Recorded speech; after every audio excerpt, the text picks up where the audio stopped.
napakasayang umaga sa inyo, mga kasambahay! Oh yeah! Ngayon ay araw ng Tuesday, July 21, 2026 at ang oras ay 6:36 na ng umaga. Sobrang bilis ng panahon, no? Sobra. Grabe, nasa gitna na agad tayo ng buwan ng Hulyo. Oo, ang bilis ng panahon at marami na rin tayong natutunan at nabaang mga bagong interesting ideas. Pero syempre, walang katapusan ang fun and exciting activities natin. Kaya tune in na dahil mas masaya ang umaga dito sa Good Morning, Kuya! At syempre, hindi mawawala sa parte ng umaga natin ang masarap na breakfast. Kaya para sa mga seafood lovers dyan, tulad namin, meron kaming perfect recipe para sa inyo. Abangan nyo mamaya ang special dish na ituturo sa atin ni Chef William Ong. Hello, Chef. Good morning. Chef, good morning! Hello, Chef. Nagpe-prepare sila, busy sila, Chef. Ayan. Good morning po sa inyo.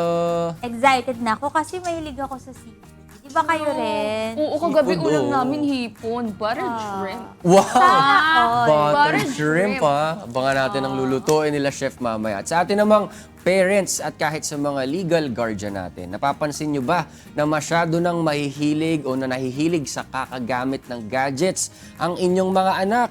Alamin natin mamaya ang risks ng excessive gadget use sa development ng mga bata sa ating usapang pangkalusugan. Wow, napaka-timely. Kasi 'di ba kahit sinasabi nga natin ginagawang babysitter na yung gadgets kahit ng mga ng mga babies Kaka-cellphone mo yan. Oo, dapat talaga mapag-usapan natin yan. Pero speaking of gadgets, alam natin na nakaka-access din tayo sa paggamit ng social media dahil dyan. At syempre, hindi lang puro good news ang nasasagap natin dito.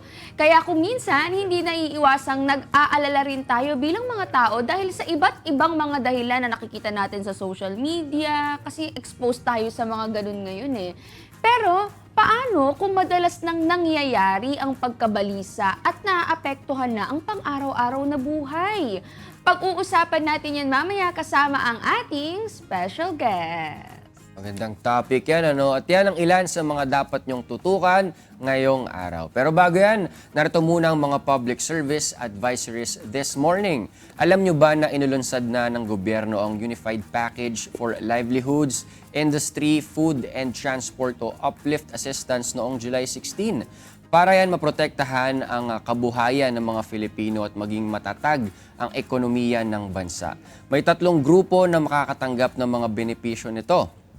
Ang Group 1 ay ang 3.5 million households na miyembro ng Pantawid Pamilyang Pilipino Program o 4Ps at Walang Gutom Program. Isang beses lang nilang matatanggap ang 2,000 pesos na uplift assistance sa pamamagitan ng one-time top-up sa kanilang 4Ps Land Bank o GCash account. Kasabay naman ng food redemption schedule ang manual payout para sa Walang Gutom Program beneficiaries. 2,000 pesos naman kada buwan mula July 26 hanggang December 2026 ang matatanggap ng Group 2 na binubuo ng 2.5 million households. Sila ang mga mahihirap o near poor na pasok sa 25% above ng poverty threshold. Makukuha nila ito sa pamamagitan ng manual payout sa unang buwan at digital payment naman through GCash, Land Bank o iba pang e-wallets sa natitirang 5 buwan. Sa Group 3 naman, kasama ang 1.5 million na manggagawa at may mababang kita. Samantala, qualified naman dito ay ang mga sumusunod. May 20,000 pesos and below na Social Security System o SSS Monthly Salary Credit o MSC. Merong at least one-time contribution noong 2025 o 2026 at may enrolled na disbursement account sa SSS as of April 30, 2026. Automatic namang ikikredit ang 2,000 pesos monthly uplift assistance sa inyong disbursement account mula July 2026 to December 2026. Maganda to, no? But kumbaga group 1, 2 and 3 na talagang alam nating deserve nila yung itong assistance. Kaya ayan, alamin po natin yung mga details para alam po natin yung mga benefits na makukuha po natin diyan. Ito may good news naman tayo para sa mga mahilig mag-travel abroad. In-extend kasi ang visa-free entry for Filipino travelers sa bansang Taiwan hanggang July 31, 2027. Simula August 1, 2026, pwede nang makapasok sa kanilang bansa ang Philippine passport holders nang walang visa sa loob ng 14 days. Layunin po nito na mas mapalalim ang ugnayan ng Pilipinas at Taiwan. Very good to kasi nung last year, sabi ko gusto ko mag-Taiwan, tapos nung gusto ko mag-Taiwan, meron ng visa. Pero ngayon, sa mga gusto pa rin mag-Taiwan na hindi na kailangan ng visa, ito na meron tayong 1 year na chance hanggang next year para makapag-Taiwan pa rin. Oo, parang kailangan ko na rin ipilit to. Tama. Parang kailangan natin ipilit tong patayuan na to. Pero mga kasambahay, magandang balita rin para sa mga Q citizens o taga Quezon City naman na gustong magtrabaho abroad. Merong isasagawang overseas special recruitment activity ang Quezon City Public Employment Service Office o QC PESO. Gaganapin yan sa Breakout Room 3 ng MICE Center, Quezon City Hall Compound sa July 22 to 23 in partnership with International Resource Development Corporation. Sa mga interesado, ihanda na ang inyong resume and application documents at abangan ang kanilang upcoming announcements sa patungkol sa mga available na trabaho, qualifications, schedule at registration process para dito sa kanilang Facebook page na @Quezon City Peso. Tara na, magliparan na tayong lahat. Oo, mag-travel kayo, magtrabaho kayo sa ibang bansa. Sige, Let's go. punta na kayo dyan sa 22 and 23 sa Quezon City Hall. Yon. At ito, may mahalagang announcement naman from Philippine General Hospital o PGH para sa mga kababayan nating naghahanap ng libreng psychiatrist consultation. Meron pong libreng serbisyo sa PGH. Open naman ang kanilang online registration from Monday to Friday. Makikita ang registration link at ang complete process ng pag-set ng appointment sa kanilang Facebook page na @Philippine General Hospital Official. Para naman sa outpatients, matapos na mag-register ay hintayin ang confirmation ng inyong appointment. Kung sigurado na sa date at oras ay pwede na kayong pumunta sa Psychiatric Clinic Room 301 sa PGH OPD Building para sa inyong face-to-face consultation. Sa mga nais namang dumaing sa private clinics ng Philippine General Hospital, maaari kayong tumawag sa 8708-0000 Local 121. Mula po yan Monday to Friday from 8 a.m. to 5 p.m. para iset ang inyong appointment. Kung kumpirmado na, pumunta na po sa Neuropsychiatric Clinic, ground floor sa PGH Faculty of Medical Arts Building o FMAB sa Healthway, Qualimed, Manila. Ang ganda nito, no? Libreng psychiatric consultation. Kasi di ba may mga, actually naalala ko before, meron akong nakasamang driver no nung parang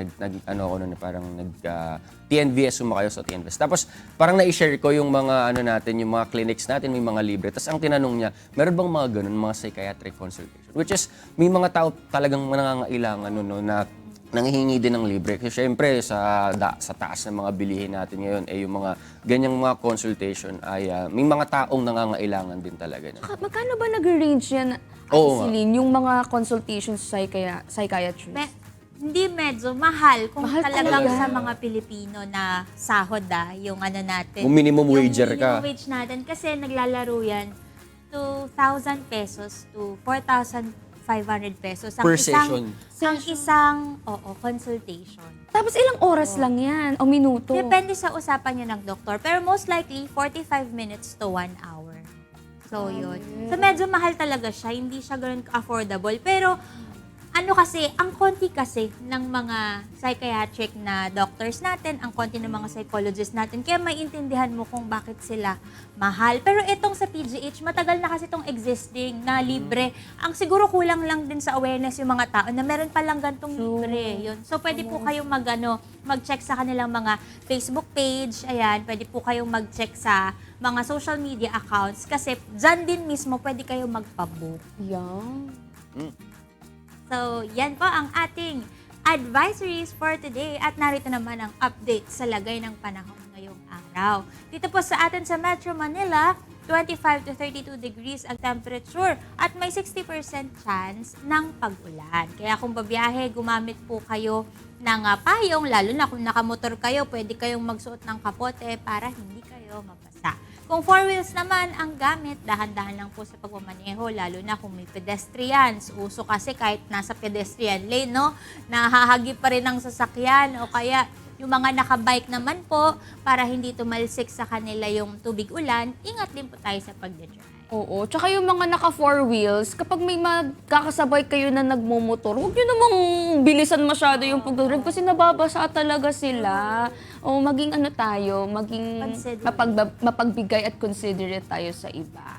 Ito naman, 25 to 32 degrees rin ang temperature sa Cebu at may 90% na chance ng pag-ulan. Kaya paalala lang po na iwasan munang pumunta sa mga ilog o dagat para hindi matangay ng malakas na alon at hangin. Bilinan rin ng mga bata na huwag maglaro sa ulan at sa baha para makaiwas sa sakit at huwag kalimutang i-secure ang inyong mga alagang hayop. Imagine ngayon, no, kapag umuulan na, huwag nyo nang palabasin ang mga bata. Samantalang kami dati, sige ba, labas dyan. Sasamahan pa kami ng father namin na magligo sa ulan. Ngayon kasi uso na yung baha, uso na rin yung sakit. Bilib nga ako sa mga bata nagsiswimming sa bahay. Sa Ay, kanal. ba't di kayo nagkakasakit? Ang kitibay nyo.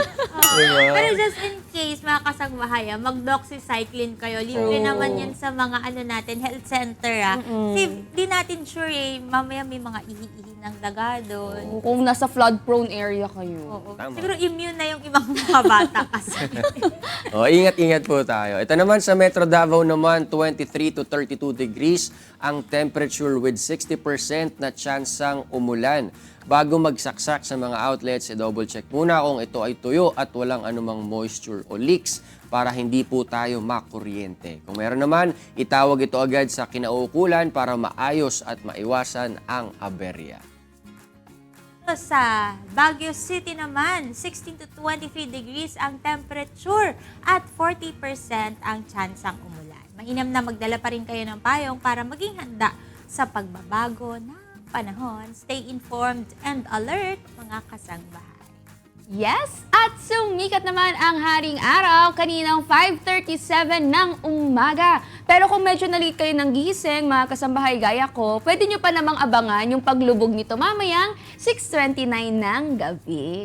Lagi 6:29 noon. Oo, very consistent. Hindi nag-30, no? 6:29. Tutok lang mga kasangbaya dahil marami pa kayong abangan mamaya sa aming pagbabalik.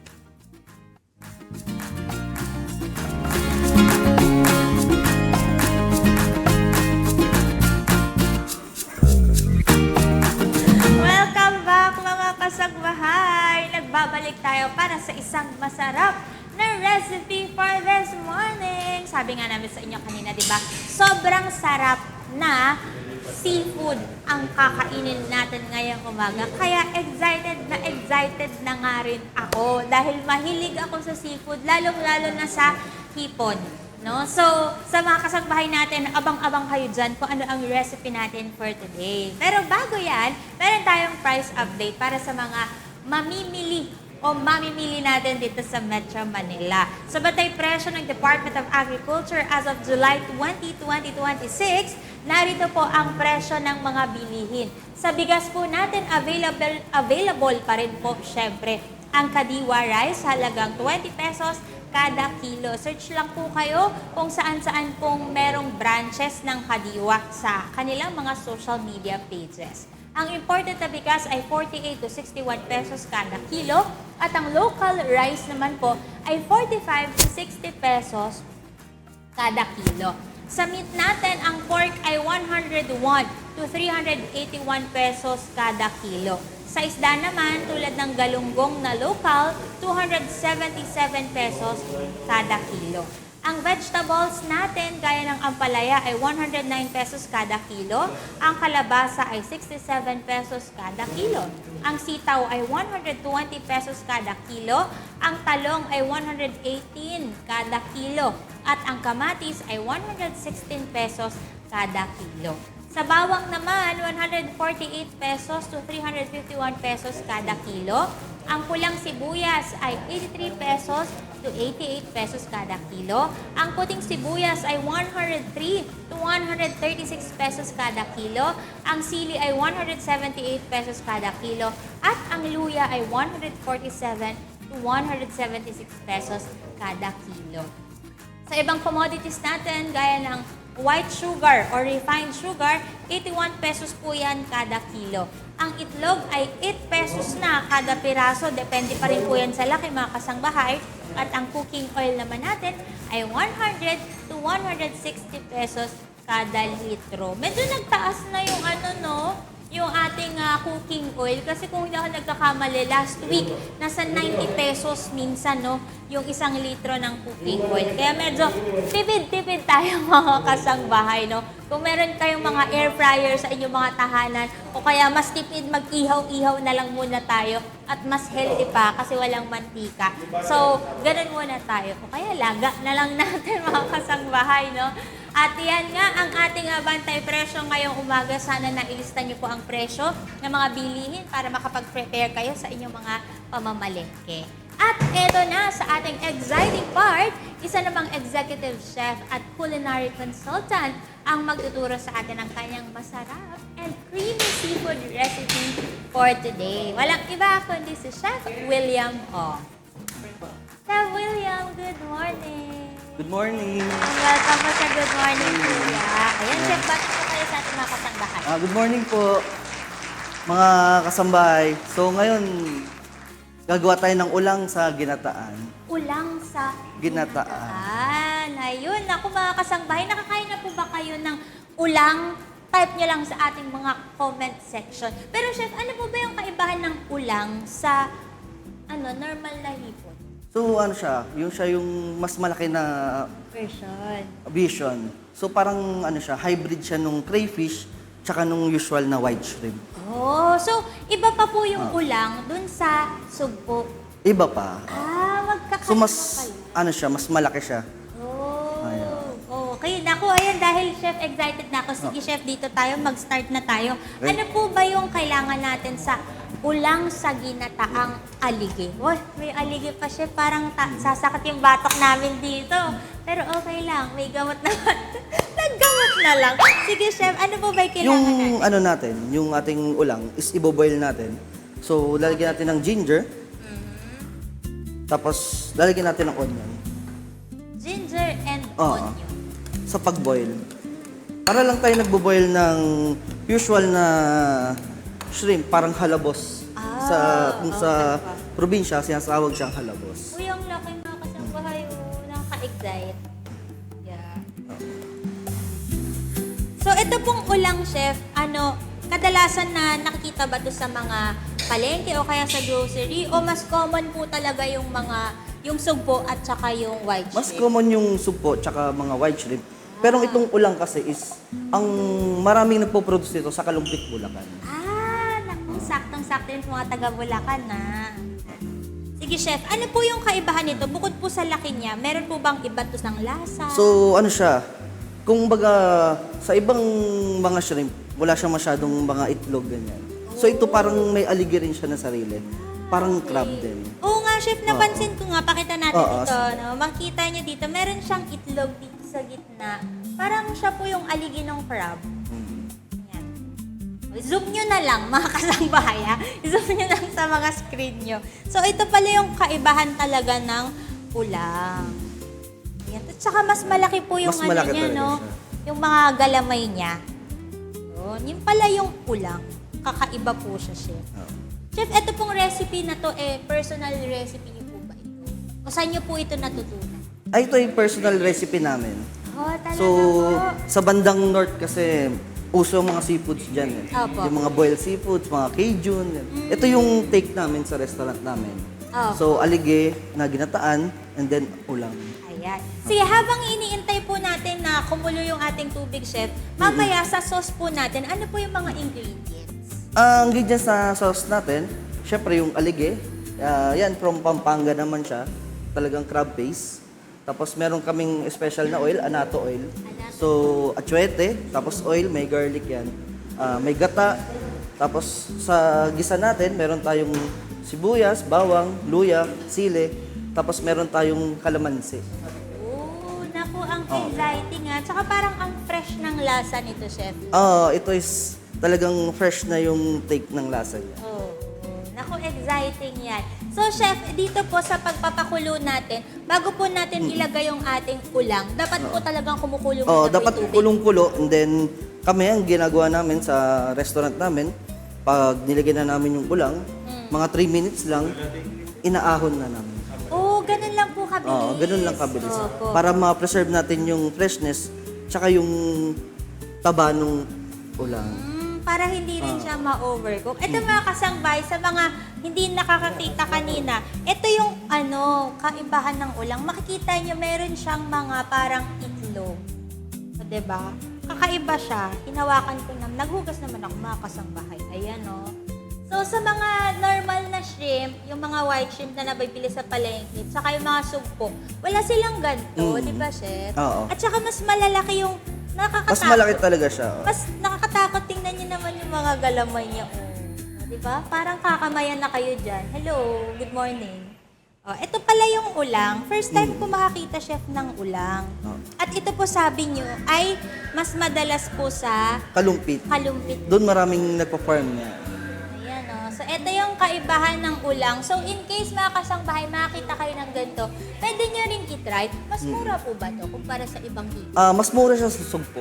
Oh! Kung ang sugpo ay nag-range ng mga 750 to 900, ito usually mga 550 to 600. Pwede na. So, kung medyo nagtitipid-tipid, ito na lang ulang. Di ba? Siguro, ang kaibahan lang din niya, chef, kahit malaki siya, maliit, mas maiksi yung mas katawan maiksi. niya. Maiksi. Maiksi. Maiksi yung kanyang katawan. O, di ba? Pero ang laki, ang sarap. Parang excited na ako. Ako, ayan, madali. Kung hinintay na lang natin kumulo yung ating tubig, mga kasangbahay, tapos mamaya, itatambog na natin siya dito. Alam niyo ba yung term na tambog, chef? Oo. Ayan. Sa mga hindi taga Bulacan, ayan, may term kami na tambog, yung ginaganon, hinuhulog. Ayan. So, chef, dito po sa pagluluto, kung kayo po yung tatanungin, ano pong cuisine yung favorite po ninyo na iluto? Depende yan sa era nung pagluluto ko eh. Ay, sige Pero nga, chef. more on ngayon na syempre medyo nagmamature na tayo sa cooking. Opo. Mas gusto ko yung represent yung Filipino food. Kung ano yung meron tayo dito sa Pilipinas. Talaga, no? At saka ang maraming masarap na pagkain talaga sa atin, di ba? Maraming chef? masarap na pagkain Pero na- nung una po, nung nag-start po kayo na nagluluto, ano po yung cuisine na Puro niluluto? French tsaka Italian. Oh, ang hirap naman nun, chef, Puro ganun for yung a ano. start. Oo. Ano pong favorite yung dish na Italian? Sa Italian, usually yung pizza tsaka yung pasta. Lalo yung mga fresh tomato na pasta. Opo. Ganun po. Naku, ang sarap-sarap niyan, mga kasangbahay. Pero eto, dahil nagpapakulo pa tayo mga kasangbahay at madali lang naman iluto ang seafood, diba, chef? Yes, Ilang minuto lang kasi syempre bawal sila ma-overcook.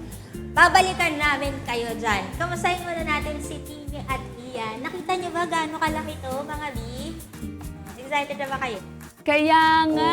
Buti na lang wala akong allergy sa seafood, ikaw. Wala rin naman ako. Perfect. Sana All pala, good chef, tayo dyan. itlog na lang para may allergy yung isa dito. Grabe ka naman. May masarap yan. Charis Excited lang, tayo Charis. mamaya. Kasi nagda-diet ka, di ba? Hindi naman, ano Ay, lang, wala. may mga food lang na medyo restricted ako.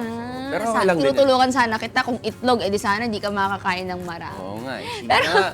mga kasabahay, lahat tayo ay madalas mag-alala sa iba't ibang mga bagay. Maaaring tungkol sa trabaho, sa health natin, sa pamilya o sa ating kinabukasan. Pero minsan, may mga pagkakataon na parang kahit wala namang malinaw na dahilan, mabilis yung tibok ng puso natin, hirap huminga o hindi mapakali ang pakiramdam, hindi naman in love. Normal na pag-aalala lang ba to o maaaring senyales na ng anxiety? Kaya ngayong umaga, tutulungan tayong maintindihan ang pagkakaiba ng dalawa upang mas makilala natin ang ating sariling emosyon at malaman kung kailan na dapat humingi ng tulong. Makakasama natin ang isang licensed marriage and family therapist, licensed psychotherapist at CEO ng Benecere Marriage and Family Therapy, si Mr. Eddie Posadas. Good morning! Good morning, good morning. Welcome back! I know it. Thank you so much for having me back here. Yun, ito po napag-uusapan po natin since na-mention natin. Let's start with the basics po, no? Sir Eddie, marami ang gumagamit ng salitang anxiety, ano? Pero ano po ba talaga yung pagkakaiba ng normal na pag-aalala o worry sa anxiety? Okay, that's a very good question. Actually, ang worry or pag-aalala ay normal lang sa isang tao. Like for example, kung may exam ka or may interview ka, minsan-minsan nagwo-worry tayo, nag-aalala tayo sa mga pera natin, or kung may sakit ang mga mahal natin sa buhay, yun ay normal na pag-aalala. Actually, ang pag-aalala is important for our body and our mind because it helps us prepare for danger. Diba? Now, if that becomes overwhelming sa isang tao, or it becomes a little bit more intense, or kung hindi ka na makatulog, naapektuhan na yung araw-araw na functioning mo, or even when your thoughts, they just keep going and ruminating over and over again, that's what we call now anxiety. Okay. Pero Sir Eddie, meron kasi yung talagang nanginginig sila. Is that a sign of anxiety o worry? May mga nag-worry na nanginginig lang din talaga po sila. Kung nanginginig na yung katawan mo, that means that your nervous system is now being affected by the anxiety.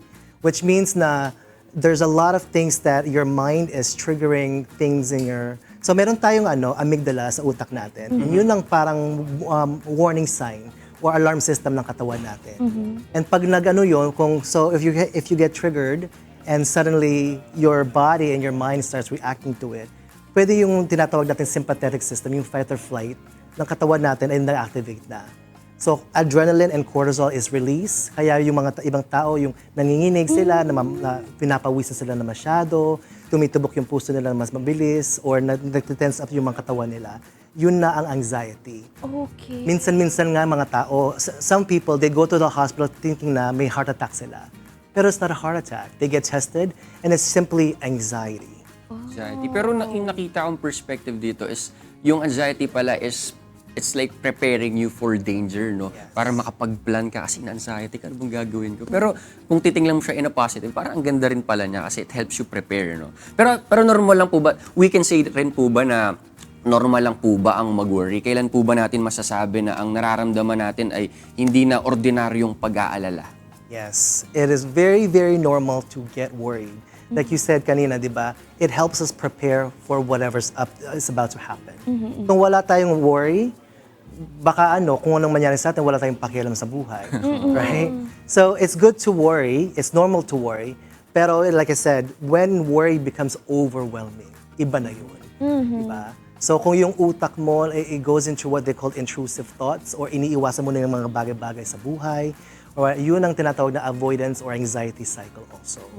So yung anxiety cycle, what happens is, meron na trigger sa'yo. And then, yung utak mo sabi, kailangan ka mag-react, kailangan mong i-prepare yung sarili mo sa danger na to. And then what happens then, your sympathetic system gets activated, and mga tao, usually they avoid or iniiwasan nila yung mga bagay-bagay. And when that happens, you start creating what they call safety behaviors, or yung mga bagay, yung mga ginagawa mo para hindi mangyari yung iniiwasan mo. And then after that, your brain starts thinking, ito lang yung way na pwede ako maging safe to avoid that stuff. And then that becomes now a longer process that your brain now reinforces sa utak mo na this is what we need to do to keep us safe. Kaya tinatawag natin anxiety cycle. Okay. Pero gaano katagal lang po dapat tayo or ilang beses lang dapat tayo nagkakaroon ng mga anxiety attacks sa isang particular na pangyayari? Example, sa work po, bagong pasok ako sa work, in-anxiety ako. Tapos 1 month na ina-anxiety pa rin siya. So, Normal po. gaano katagal Okay po pa ba ba natin yun? masasabi na normal pa na okay pa yung nararamdaman mo na anxiety kasi first time or kaya 1 week pa lang naman? Paano po ba namin masusukat yun, sir? Well, ang worry or pag-alala, it comes and goes. Temporary lang siya. Dapat. Pero pag naglast sa field namin, if it lasts for more than 2 weeks yung mga simptomas mo and gumagrabe sila, yun ang tinatawag natin na anxiety. Ang malala doon, pag ang anxiety mo, hinijack na yung katawan mo sa utak mo, that becomes now a panic attack. So, minsan-minsan yun ang mga nararamdaman ng mga tao, yung talaga pumunta sa hospital, they get a panic attack. And that, if you don't know how to regulate or pinapabayaan mo lang yung utak mo na mag-worry or na then extended to anxiety, pwede kang ma-affecto ng panic attack. May level, nagle-level up din pala talaga. Ganun pala yun. Pero marami po yung nagsasabi na wag ka na kasing mag-isip. Pero ganun lang ba talaga kadaling kontrolin po yung anxiety? Ano po ba yung mga nangyari sa utak natin kapag tayo ay anxious? Kung ganun lang ka-easy na huwag kayong mag-isip, di wala na akong trabaho. Oo nga eh. Ganun lang pala kadali, no? Yes, hindi ganun kadali ang huwag ka lang mag-isip. Actually, those are what we call yung yung dismissive or toxic positivity. Yung okay ka lang, huwag ka lang mag-isip. Kaya mo yan. Those are very dismissive. So sa isang tao na nagkakaroon ng anxiety, it's a real thing. They experience life differently. So if you tell that to them, yung parang ini-reinforce mo na keep avoiding yung mga bagay na nag-aalala ka. Diba? So, if that's the case, then you should, as a person, I would recommend then confront whatever you're avoiding instead of keeping on avoiding and running away from it. True. Pero, Sir Eddie, kapag nakakaramdam tayo ng anxiety, ano po ba yung mga pwede nating magawa naman para dun sa mismong time na nakakaramdam tayo ng anxiety, magawa na natin siya ng paraan na hindi na lumala? That's a Kumalma ng kaunti man lang, oo. Yes, that's a very good question. So, like I said, ang utak natin, yung meron siyang alarm system. So, pag meron ka nang naisip, tapos your body starts kind of feeling uncomfortable, that's when you start regulating yourself. For example, kung mabilis na tibok ng puso mo, hindi ka na makahinga, take some slow, deep breaths. Or what I call diaphragmatic breathing. So pag humihinga ka, usually when you take a deep breath, yung belly mo, it goes inwards. Right? Yun ang normal na paghinga ng mga tao. Pero if you try it, think about it, you take a deep breath and expand your belly out instead. And then slowly release it.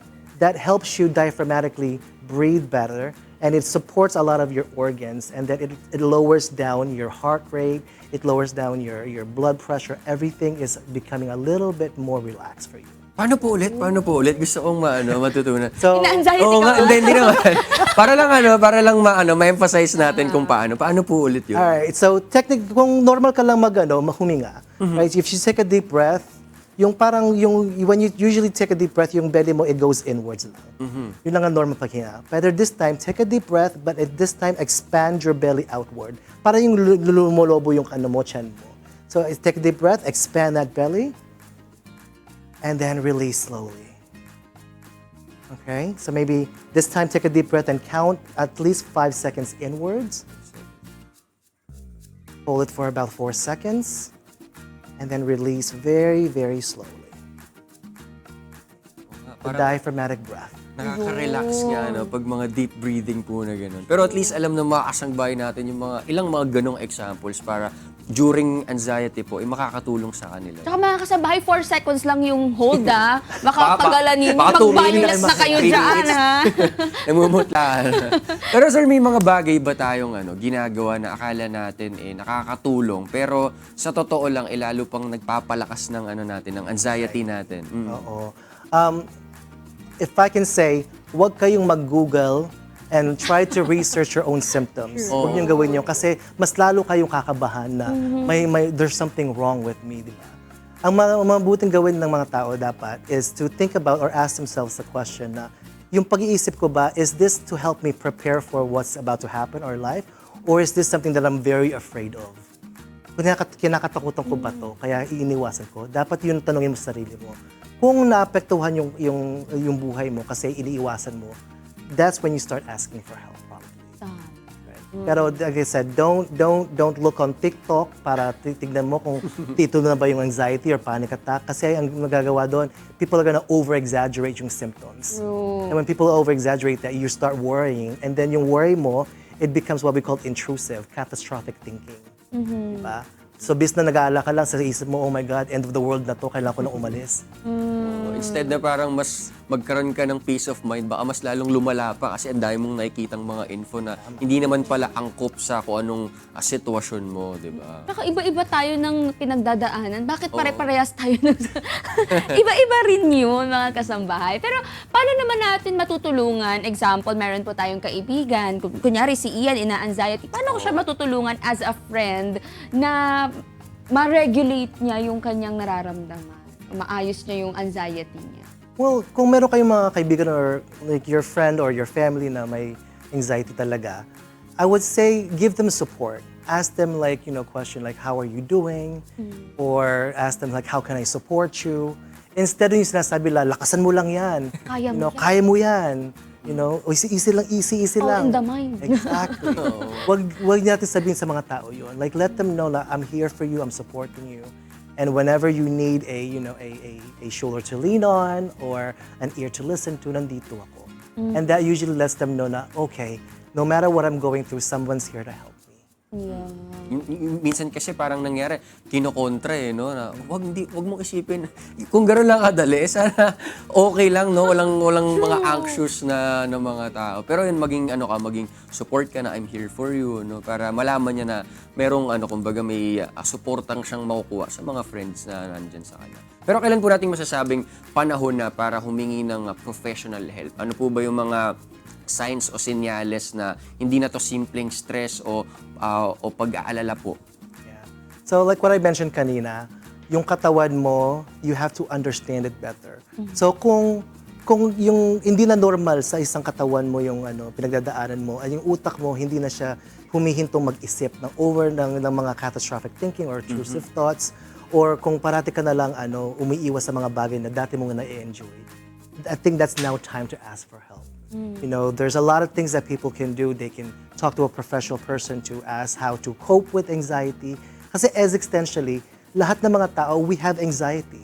It's how we manage it that's gonna help us live our life better, right? So with that also, asking for help doesn't mean that you're weak.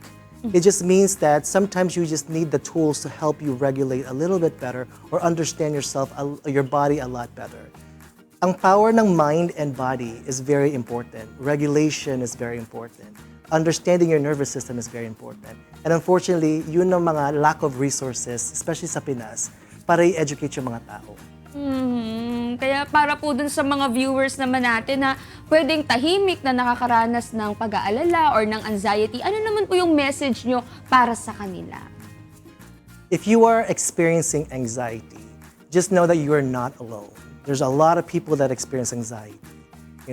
Understand that you are validated with what you're going through.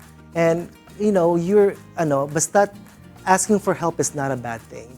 Anxiety is not a weakness. Anxiety is something that we just are very uneducated with.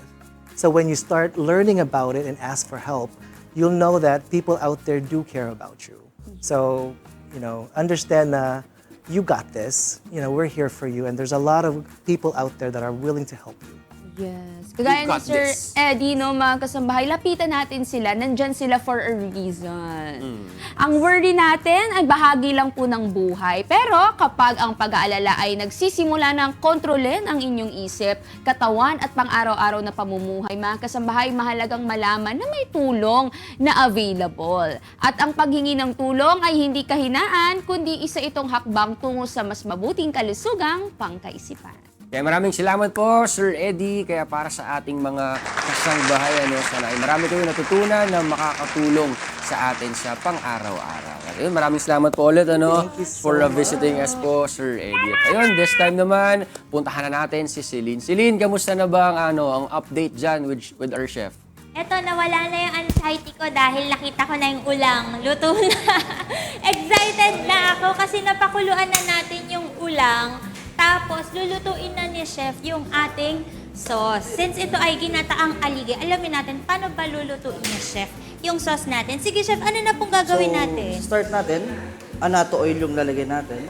Hindi na siya usual na oil. Apo. So kung gagawa naman tayo sa bahay nito, Madali lang ba yan, Chef? balik cold oil, then yung atsuete na seeds.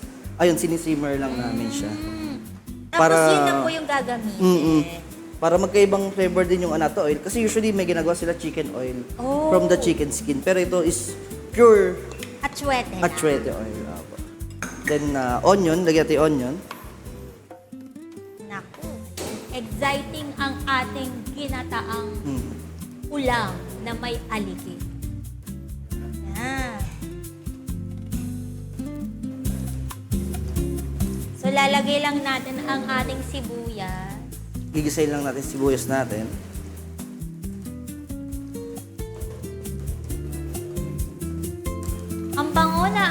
Ayan, iba pala yung amoy ng chef, no? Pag atsuete. Yung atsuete. Oo. Para siyang may tamis na amoy.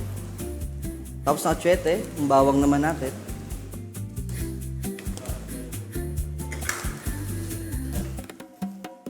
Usually, pag nagigisa tayo, kung ano yung gusto natin, pinakamatapang na flavor, yun yung unang nilalagay natin. Oh, ganun So, pag pala gusto yun. natin maluya yung niluluto natin, Luya luya yung ang una? unang igigisa natin. Oh, kasi chef, naging debate yan sa social media.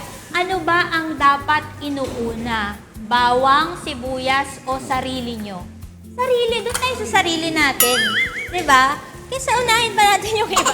Charot. Pero yun pala yung technique na sinabi ni chef, uy, alam na natin. Kung ano yung mas gusto nyo, mas rich at strong yung flavor, yun yung uunahin natin. So, inuna niyo, chef, yung sibuyas. Sibuyas. So, sibuyas yung mas malalasa. Usually kasi ang sibuyas, pag nagisa siya ng matagal, siya, matamis. Oh, kaya pala matamis agad yung amoy niya kanina, chef. Lagyan natin yung sili na green, Ang amazing. sili na red, Siling... para may hint ng konting spice. Uy, ang ganda rin ng kulay niya, mga kasangbahay, Very enticing. Enticing.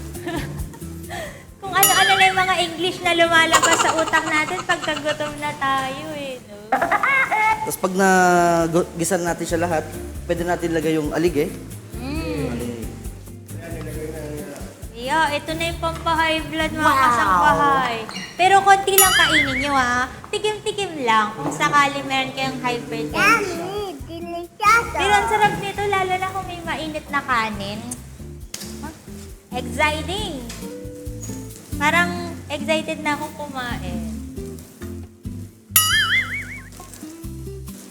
Meron tayong aligid. Ito, chef, halimbawa gusto ko maglagay ng crabs kasi mahilig ako sa crab. Pwede naman ko din siya. ba lagyan? Pwede siya lagyan. So any seafoods naman, pwede mo natin ihalo dito.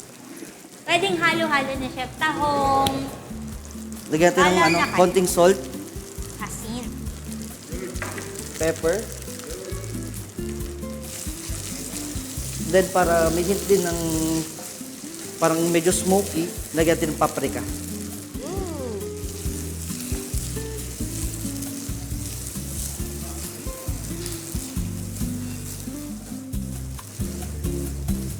Then after lahat, yung pinaka-last ingredients natin is yung coconut milk natin.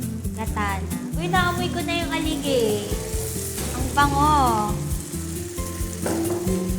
So ito, simmer lang natin siya ng mga 3 to 5 minutes.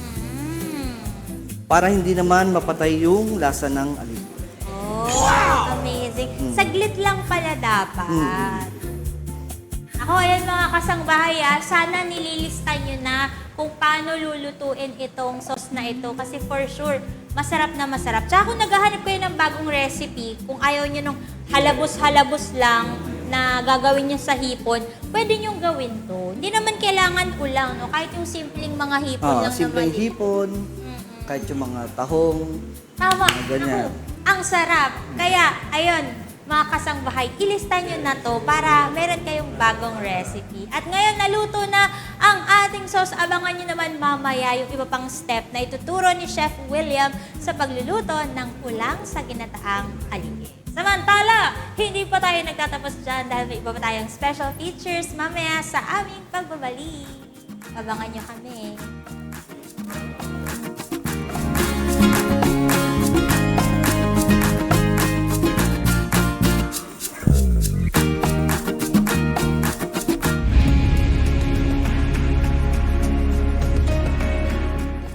Nagbabalik ang Good Morning Kuya! Ang oras natin ngayon mga kasambahay ay 7:31 na ng umaga at oras na para sa ating usapang pangkalusugan. Dumarami na ang mga bata na aktibo masyado sa social media pero inirekomenda ng Philippine Pediatric Society na hindi dapat magkaroon ng unsupervised social media access ang mga bata na 16 years old pababa. Ano nga ba ang epekto ng social media sa kalusugan at development ng mga bata? Alamin natin kay Dr. Lily Rosario, isang pediatrician. Good morning po, Doc. Okay, good morning. Good morning po sa inyong lahat. Yes, welcome back po sa Good Morning po. Yan ako, Doc, Yes. interesting po itong topic natin kasi alam naman natin yung mga kabataan talaga ngayon. Talagang exposed na po sila sa paggamit ng mga gadgets, lalo na ng social media. Bakit po ba hindi dapat magkaroon ng unsupervised social media access itong mga bata, lalo na yung 16 years old pa ba? Okay. Actually, merong lumabas na kasulatan coming from the Philippine Pediatric Society that we don't recommend unsupervised use of social media o ang malayang paggamit ng mga social media lalo na sa 16 years old and below. So, kasi ito yung edad na very sensitive and critical yung stage development, particularly on the cognitive, which is yung kaisipan or yung pag-iisip, associated with the emotions and mental state. So kapag ito, hindi pa siya talagang matured, yung decision making o yung pagpapasya nung bata or nung kabataan at yung pag-control sa sarili niya, hindi matatag. So kapag ka hindi firm or hindi matatag yung ganitong aspeto, madali siyang ma-influensya o maakit sa mga nakikita niya, mga naririnig niya, and particularly sa social media. Okay. Pero Doc, aside po dun sa nasabi niyo na madali siyang ma-impluwensyahan, ano pa po yung ibang dangers kapag meron pong unsupervised social media access itong mga batang ito? Okay, kasi nga dito pa lang yung nagde-develop, ano? So ibig sabihin nito, hindi pa siya talaga matured. So, ang isang aspeto nito, yung sa cognitive na nabanggit ko kanina, no, dito yung sa pag-iisip. So, at this stage, yung neurodevelopmental o yung sa something it has to do something with the brain at saka yung neuroplasticity, hindi masyadong maayos o kaya nagde-develop pa rin yung sa pagpapasya nila, yung judgment, impulse control, no, yung sinasabi natin na silakbo ng damdamin, ano? Tapos, emotional regulation and social function. So, aside from dito, napatunayan na yung pag-mature nito, particularly on long-term planning at saka in decision-making, na nagmamature pa siya until mid-20s. So at this point, yung 16 years old and below, imagine mo, no, talagang hindi pa siya matured. Kaya nga, meron tayong kante, yung batang-bata ka pa, at marami ka pang dapat malaman dito sa mundo. That was by Apo Hiking Society. It's a very nice song. So, yung isa naman sa mental state. So sa mental state kasi, yung ating emotional reactivity at saka yung reward system, yung gantimpala, ano. Di ba yung mga bata, pagka pinupuri mo, talagang iba yung Hype talaga sila. Oh, exactly. So, mas nauunang ma-develop ito, pero kesa doon sa sinasabi natin na area ng brain na presynaptic inhibition system, ito yung pagpipigil. For example, gusto ko itong inumin, gusto ko na, di ba, bata ganon. So, yung pagpipigil mo, mamaya ko na lang siya iinumin kasi kailangan matapos ko muna itong ginagawa natin. So, yung pagpipigil na yon, medyo later pa na nagde-develop sa kanila. Talagang, kumbaga nagre-react po sila sa mga bagay, pero emotional, tama po ba Yung impulse. Wala silang masyadong impulse control. Okay. So, mas madali sila, mas prone sila dun sa mga scams po, no? Kasi kahit nga matatanda, hindi naman 16 years old, nasa scam pa eh. Paano pa itong mga bata na baka mapainan mo lang ng kaunti, kakagat na sila agad. Exactly. Kaya, pagka unsupervised talaga, maraming so sad, ano? Nagkakaroon ng exploitation, di ba? Lalo na pagka yung unsafe online interactions. So, nangyayari yon. And unfortunately, maraming nabibiktima dito ng mga kabataan. And paano naman to, Doc, nakaka-apekto dun sa mental health ng mga bata. Kasi yung sinasabi po ng mga ibang magulang, nakikita doon nila mas naging magagalitin yung anak nila. Tapos yun nga po, sa pasensya daw, medyo wala nang pasensya yung mga bata ngayon. Totoo po ba na nakaka-apekto yung paggamit ng social media sa ganun? Oo, kasi ano pa nga hindi pa matured yung tinatawag natin na yung areas na yon, yung sa judgment, which is the neurodevelopment. Judgment, impulse control, social function, and emotional regulation. So, hindi pa siya well-developed. Kaya, kung ano yung nakikita nila, talaga ang feeling nila, lalo na kung walang nagsasabi na masama yan. So, they will take it as is. No? Kaya, minsan kapag lalo na na-expose yung iba sa mga violent scenes sa social media, sampalan, yung mga bugbugan, ganyan. So, nakikita nila na baka parang Normal. ito lang yung normal. Tingin nila, baka laro lang ito. 'Di ba? May stage na yung mas mga bata, ano lang sila, nagde-develop yung, kunyari, yung playing and then pretending. Diba? Kunyari, ako si Superman, ako si Wonder Woman. Yeah. Yung mga ganon. So, yun yung mga aspect na talagang madali silang ma-influence.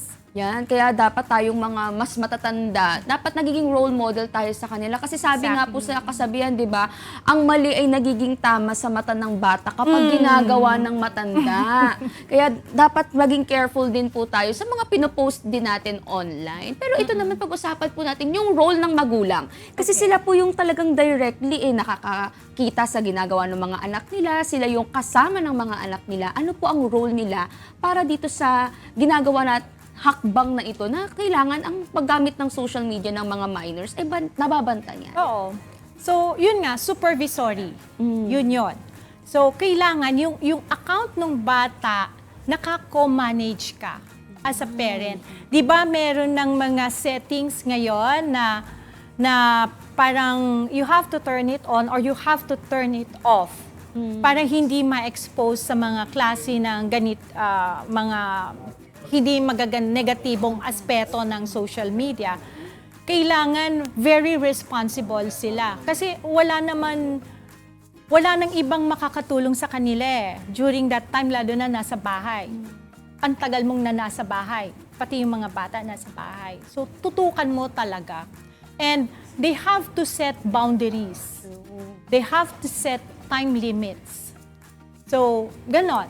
Hindi pwede yung binigyan mo ng iPad, tablet, yung bata, and then ikaw na magulang, nakikiscroll ka rin.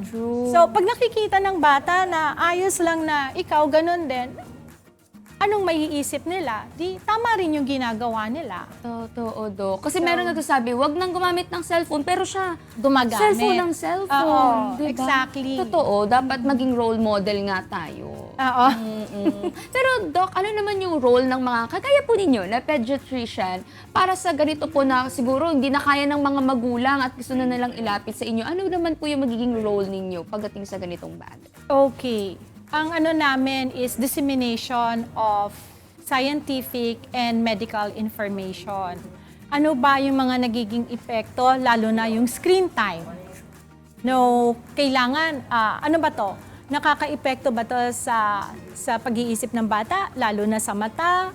Yung mga ganong klase. So, andito kami para ibahagi kung ano yung mga updated or ano ba yung kinalabasan ng mga research kapag yung bata babad sa social media. So parang i-reinforce lang namin yung sa magulang na dapat ito yung mga guidelines on how to use yung screen time ng bata. Kailangan sumusunod tayo sa ganitong parte. Standard na ibinabasa atin. Pero, Doc, depende po ba sa age bracket yan kung gaano katagal lang dapat ang screen time? Example, kapag toddler, o kailangan 30 minutes lang. Kapag 7 to 10 years old, kailangan ganito lang. May ganun po ba? Meron. Actually, in general, nililimit lang namin talaga to 2 hours. I-divide mo na lang siya, kunya sa waking hours din nung bata. But, you have to supervise kung ano yung pinapanood ng bata. Okay. Yun ang pinaka-importante natin. Kasi lately rin, marami din kaming nagiging cases na dry eyes. So marami rin ako nagkakaroon ng referral to ophthalmologist. Mainly because parang ganyan yung bata. Pag tinanong mo, gaano ba siya katagal naka-expose? So that is beyond 2 hours. So, So yung 2 hours po na yun, Doc, kailangan kalat na yun sa 24 hours natin. So hindi pwede nagtuloy-tuloy na 2 hours, hawak-hawak lang talaga ng bata ang gadgets. Oo.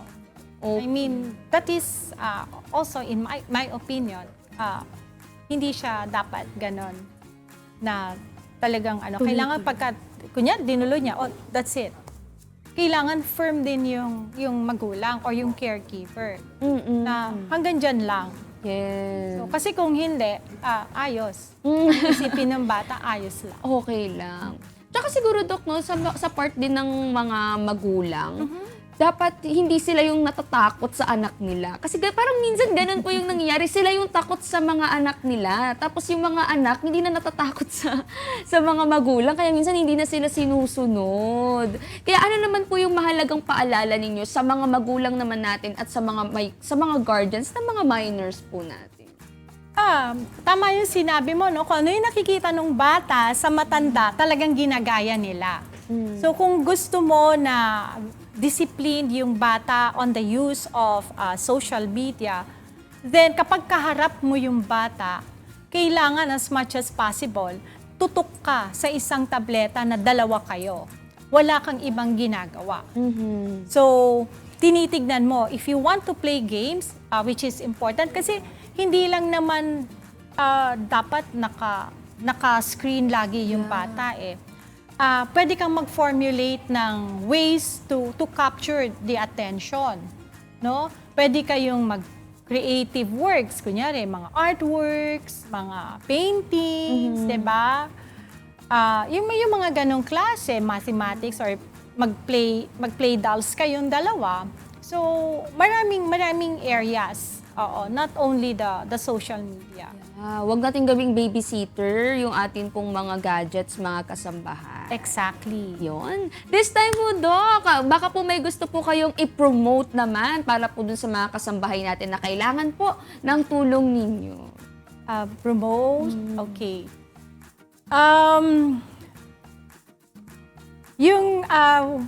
Yung sa promotion, we're having a breastfeeding congress this upcoming August 19 to 20. This is the 13th one. So, what you have to do is you can attend this symposium. It is a nationwide, open not only for doctors, pwede din sa midwives, and also yung mga breastfeeding advocate na mothers. So this will happen in Alta de Tagaytay on August 19 to 20.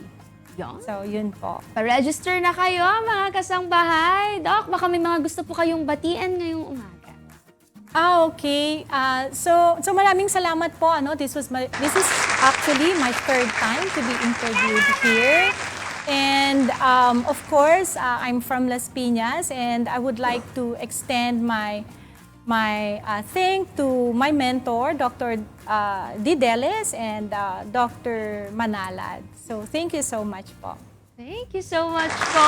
Thank you so much din po, Dr. Lily Rosario, sa very timely information na i-share mo po sa amin today. Isang paalala to para sa mga magulang ha, pati na rin sa mga legal guardian na maingatan at mabalansin natin yung paggamit ng mga gadgets kung talagang kinakailangan ito ng inyo pong mga anak. This time, kumustahin naman natin si Celine para sa ating breakfast update. Gutom na kami ni Doc. Na-stress kami. Uy, sobrang happy namin. At dahil sobrang happy namin, for sure magiging sobrang happy nyo rin dahil ang dami nating food for today. Pero bago namin ipakita yung mga iba pang inihandang food ni Chef, ito na, ready na yung ating sauce at magre-ready na tayo para sa ating plating. So, ang consistency dapat ng sauce natin, Chef, malapot. Oo. Malapot na rani para pag nilagay natin sa mainit na kanin. Naku, ang sarap. sarap. Parang ready na akong mag-tatlong rice. Tatlong rice, OA ka dyan, B. Hindi tayo patay gutom, no? Pero sige, chef, ito mag-plate na tayo. So, sa amin, sa restaurant, tapos piniplate namin siya sa sauce mo ng ilalim para makita natin yung kitang-kita na ulang yung pinaka-main ano natin.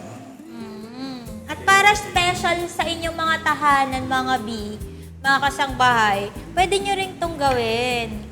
Para special naman ang inyong dinner o kaya tanghalian.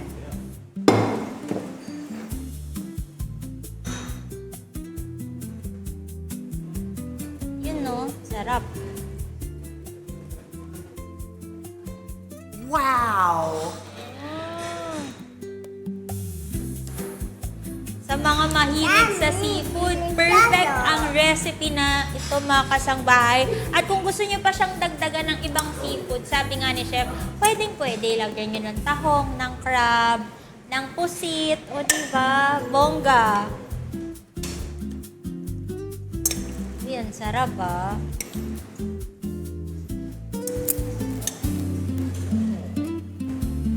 Yummy! Delicioso! Ano?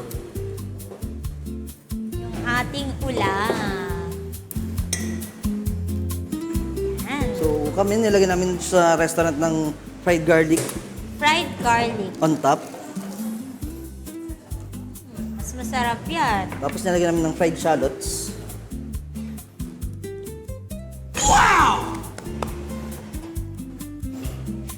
Tapos para sa konting acidity, nilagyan namin siya gumagawa kami ng atsara na sibuyas. Wow!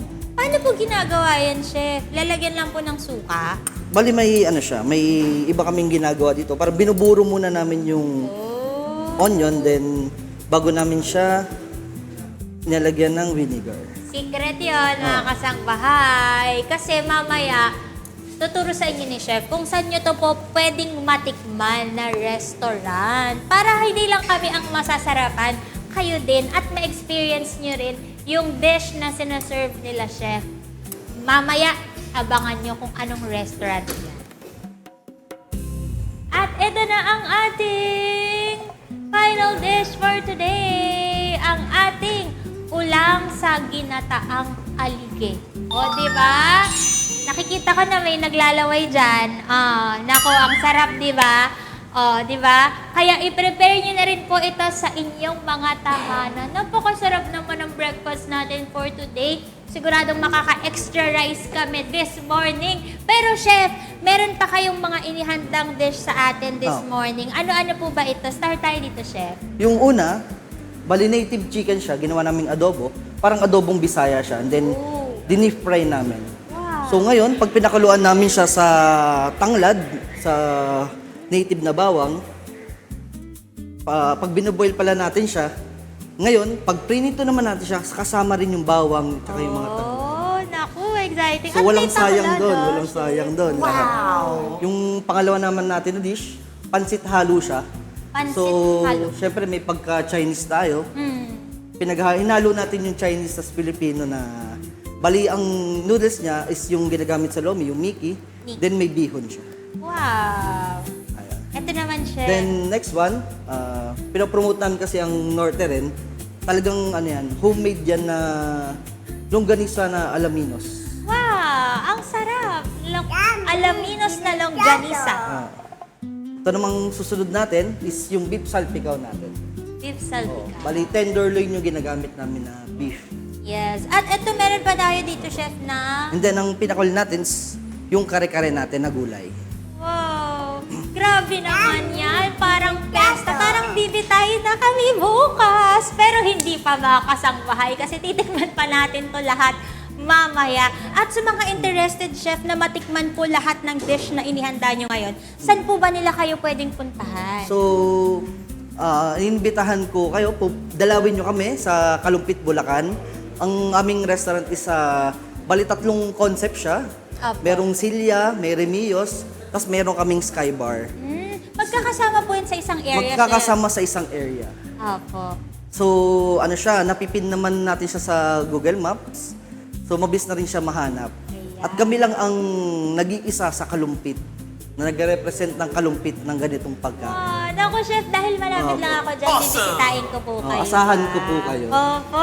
At ito, makakasama natin ang Operations Manager ng Remedios, Celia Skybar, si Sir Christoph Flaviano. Ayan, Good kamay morning po po. kayo, Sir Christoph. Kaya mga kasangbahaya, kung ako excited na akong kumain at matikman ang lahat ng mga ito, for sure kayo din kasi kitang-kita nyo naman gaano kasarap ang mga dish natin for today. Kaya aasahan namin kayo na mabisita nyo rin ang Remedios Celia Skybar. Yan punta na kayo dun mga kasangbahay. And once again, thank you Thank po, you po. Chef William Ong, sa napakasarap na breakfast namin for today. At mga kasangbahay, kayo din po, sana na-inspire kayong magluto ngayong umaga at gayahin ang recipe ni Chef. At sana nag-enjoy din kayo sa ating recipe. Excited na ba kayo, Tini and Ian? Kasi ako, gusto ko lang kumurot dito eh. O hindi lang ikaw ang excited, Super! Celine. Kami rin dito na hype na sa dami ng food natin at yung kanina niluto ni. Ako, titikman natin yan. Pero ito, para naman sa ating update ng Mobile Dental and Optical Clinics, July 21, 2026, ang unit number 1 po ay nasa barangay Maria Clara Covered Court, Difon, Quirino Province. Ang atin naman pong Unit 2 ay nasa number 132 Rizal Street, Barangay 3, Peñaranda, Nueva Ecija. Ang unit number 3 ay nasa barangay Maybio, Jose Abad Santos, Davao Occidental. Habang nasa Barangay San Jose, Gusu, Zamboanga City naman ang ating Unit 4. Ang unit number 6 ay nasa Purok 2, Riverside, Barangay Songkulan, Dawis, Bohol. Siyempre, meron din po tayong upcoming schedule bukas, mga kasambahay, July 22, 2026. Ang atin pong Unit 5 ay nasa Barangay Mainit, Cuartero, Capiz. Centers naman ay narito ang mga schedule. Sa MCJI Diagnostic Center sa MacArthur Highway, Barangay Sampaloc, Apalit, Pampanga, ang registration time po dyan ay Monday to Thursday, 10 a.m. to 12 noon, at kapag Friday naman po ay 5 a.m. to 9 a.m. Ang MCGI Charity Center naman po sa Valenzuela City na nasa number 22 T. Serrano Street, Marolas, Valenzuela City ay open every Monday. Ang registration time po dyan ay from 5 a.m. to 9 a.m. Meron din po tayo MCGI Charity Center sa Parañaque City. Nasa 4th floor po yan ng 88 Square Mall, Barangay San Dionisio, Parañaque City. At bukas po yan mga kasambahay every Tuesday. Ang registration time is from 5 a.m. to 9 a.m. At ang MCGI Charity Center sa Quezon City, number 35 Reliance, Barangay Nagkaisang Nayan, Quezon City. Every Wednesday naman po yan. Ang registration time ay 5 a.m. to 9 a.m. At ang MCGI Charity Center sa Davao del Norte, located po yan sa Acaso Compound, Barangay Apocon, Tagum City, Davao del Norte. Ang registration time po dyan ay from 6 a.m. to 11 a.m. At syempre, sa number 141 E. Rodriguez Avenue, Marikina City, ang ating MCGI Charity Center. Bukas po yan every Friday. Kaya kita-kits po sa Friday mga kasambahay. Ang registration time po natin is from 5 a.m. to 9 a.m. Para naman updated kayo sa ating mga good news at inspiring features, huwag kalimutan mag-follow and subscribe sa UNTV News and Rescue at Good Morning Kuya official social media pages. Yes! At syempre, babati na tayo. Good morning, Kuya! Would like to thank Executive Optical, or EO, for state-of-the-art facilities, expert eye care, and affordable eyewear. Come to EO Executive Optical. EO Executive Optical, love your eye. And syempre, good morning kay Mama Grace, kay Kuya Zay, kay Zia, kay Brad Dinante, kay Lola Celia, Lolo June, kay Chelsea sa Trabalho Fradeas family. Good morning! Good and sa morning Kilo po. Outdoors! At sa Hello mga po. friends namin na nakasayawan namin nung Sunday. Good morning. Tama. Good morning sa inyo. At binabati ko lang po ng good morning ang mga pamangkin ko, si Goku, si Tala, and si Sam. Good morning! Good morning po. Thank you and good morning din sa Martinez Dental Clinic located at Cameo Street, Graman Medical Building, Barangay Dakila, Malolos, Bulacan. They also have another branch located at 3rd floor, Arnish Building, Governor Padilla Street, Barangay Poblacion, Laredal, Bulacan. For inquiries, you may contact 044-813-9403 and 0969-051-8616. Thank you, Dr. K. Chris Martinez Rota, for taking care of my pearly whites. Martinez Dental Clinic, we make your dream smile possible. Good morning sa aking momsi. Hello? Hello, Mamsi! Oh, wait lang. Hilongin Ano? ko pala kay Mami Ara. Kasi sa kanya galing yung damit mo. Wow, Teeny-weeny. Nakalagay Teeny-weeny. Hello, Mami Ara. Sa mama namin Blue. Good Mama mo, morning! Blue. At maraming salamat po sa inyong patuloy na pagtutok this Tuesday morning. At para mapuno ng pag-asa, good news and good vibes ang inyong araw, mag-tune in na kayo ulit bukas dahil mas masaya ang umaga sa Good Morning, Kuya! Good morning, Kuya!